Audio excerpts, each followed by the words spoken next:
Hi everyone, this is David and Parker with the Gellner Team of Kidder Mathews. We're here on a beautiful summer day and wanted to put together a market update for everyone with some information that we think could be highly important to you depending on your situation.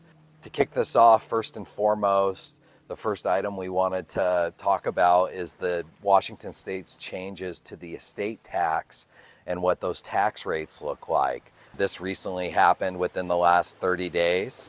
And specifically, if you're in the $7 million or above tax bracket, you're now going to be at a 30% estate tax rate. So it was 20% for 7 million and above.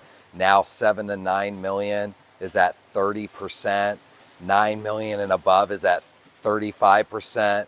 Moral of the story, if this is new information to you, is definitely start having conversations to verify and kind of confirm your specific situation. For these estate taxes, 35%, $9 million and above, we are now the highest estate tax in the country by far. I believe Hawaii is the second highest at 20% capped estate tax. So just want to make as many of our clients and individuals aware of these changes. It's catching a lot of groups in our conversations off guard, although it did just happen 30 days ago. Definitely wanted to make sure everyone is aware of that. We're already having numerous conversations with our clients who are looking at their portfolios and potentially talking about selling some assets to move to different states because of this. So again, these changes in the estate tax brackets, very substantial. Please talk to your CPAs, accountants, attorneys. Make sure you're very well aware of this. We're happy to send additional information on this topic, but really wanted to make everyone aware. The second item, which is on more of a positive note, is bonus depreciation of 100% year one is back. As of this month, we have already seen a substantial uptick in our automotive and gas station investment listings that include the real estate component as well, just because 100% accelerated depreciation is back. And that's really driving a lot of buyer demand right now in those specific asset categories. Definitely, yeah. I think, the 7-Eleven deal story that we've been talking about is, I know I was pretty blown away with the numbers once you were on the cost segregation, and how much you can depreciate day one was unbelievable for me.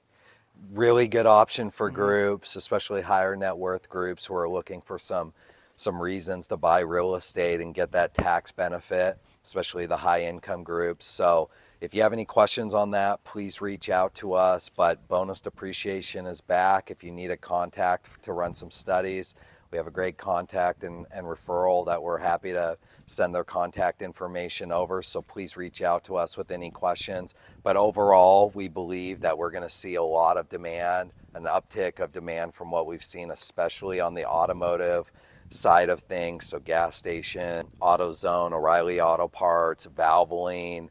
We're already seeing that because that 100% bonus depreciation is so powerful. The third item we wanted to talk about just broadly is, are we seeing any changes in the retail landscape? If so, what are we seeing?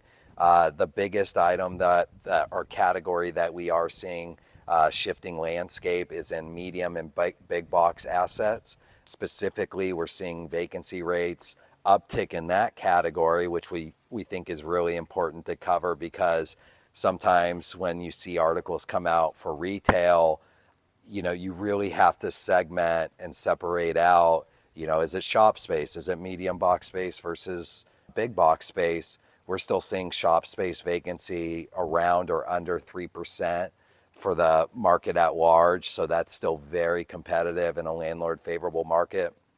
Where we've seen changes start to happen is specifically on the medium and big box.